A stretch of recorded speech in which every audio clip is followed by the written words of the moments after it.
நல்லதான அதிகாலை நேரத்துக்காக கர்த்தருக்கு நன்றி சொல்லுகிறேன். இரவெல்லாம் நம்மை பாதுகாத்து இந்த புதிய காலையிலே ஆண்டவர் நம்மை கொண்டு வந்திருக்கிறார். காலைதோறும் அவருடைய கிருபைகள் புதியவைகள் நல்லவைகள். அந்த புதிய கிருபைகளை பெற்று தேவனுக்காக நாம் நிலை நின்று வாழ்வோமாக. இப்போதும் கூட நாம் தியானிக்கும்படியாக தெரிந்து கொண்டதான வேத பகுதி ஆகாய் தீர்க்கதரிசியின் புத்தகம் 1 அதிகாரம் 4வது வசனம்.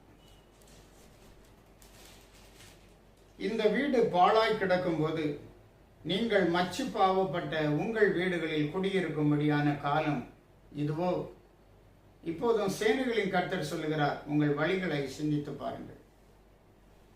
இந்த வீடு பாழாய் கிடக்கும் போது, தேவனுடைய வீடு பாழாய் கிடக்கும் போது நீங்கள் மச்சு பாவப்பட்ட உங்கள் வீடுகளில் குடியிருக்கும்படியான காலம் இதுவோ என்று தீர்க்கதரிசியின் மூலமாக பரிசுத்த ஆவியானவர் கேட்கிறார்.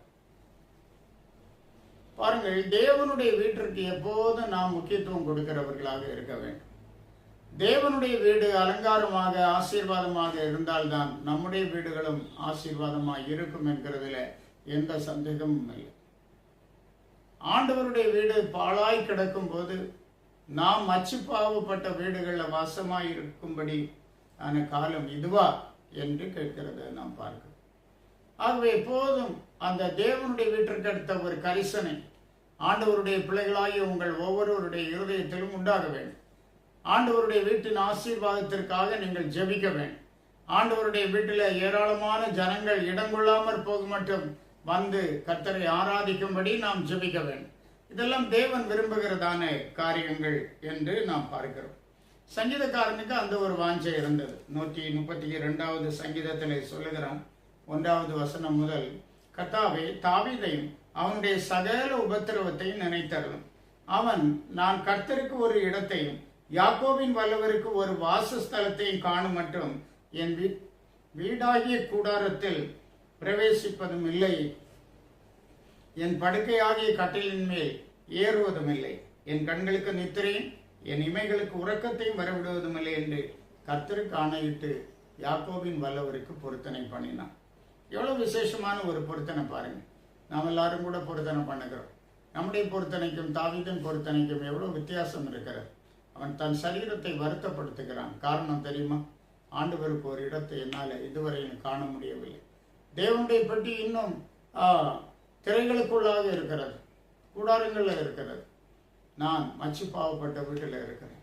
ஆண்டவர் கேட்கிறார், என்னுடைய வீடு பாழாய் இருக்கும் போது நீங்கள் மச்சு பாவப்பட்ட வீட்டில் வீடுகளில் குடியிருக்கும்படியான காலம் இதுவா என்று சொல்லுகிறத பார்க்கிறோம். ஆகவே ஆகாய் தீர்க்கதரிசி 1 அதிகாரம் 8வது வசனத்தில் சொல்லப்பட்டது போல, நீங்கள் மலைகளின் மேல் ஏறி போய் மரங்களை வெட்டி கொண்டு வந்து ஆலயத்தை கட்டுங்கள், அதன் மேல் நான் பிரியமாயிருப்பேன், அதனால் என் மகிமை விளங்கும் என்று கர்த்தர் சொல்லுகிறார். இப்போ கர்த்தருக்கு ஆலயத்தை கட்டக்கூடிய முயற்சியை நாம் எடுக்க வேண்டும். நீங்கள் மலையின் மேல் ஏறி போய் மரங்களை வெட்டி கொண்டு வந்து ஆலயத்தை கட்டுங்கள், அதன் மேல் நான் பிரியமாயிருப்பேன். இப்போ ஆண்டவருக்கு ஆலயம் கட்டும்போது ஆண்டவர் அதில் பிரியப்படுகிற தேவனாக இருக்கிறார். இந்த நாட்களிலும் கூட வீட்டிற்கு தேவனுடைய ஆலயத்துக்கு அடுத்த காரியங்களை நாம் அதிக கவனம் செலுத்தி ஆத்துமாக்களால் ஆலயத்தை நிரப்பும்படி தேவனை நோக்கி ஜெபித்து முன்னேறுவோம். கர்த்தர் உங்களை ஆசீர்வதிப்பாராக. ஜெபிப்போம்.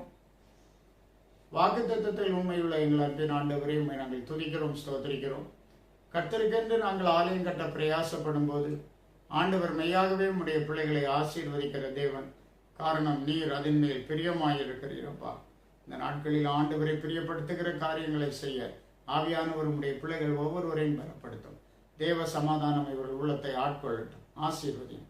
இயேசுவின் மூலம் கேட்கிறோம் பிதாவே. ஆமென். ஆமென். God bless you.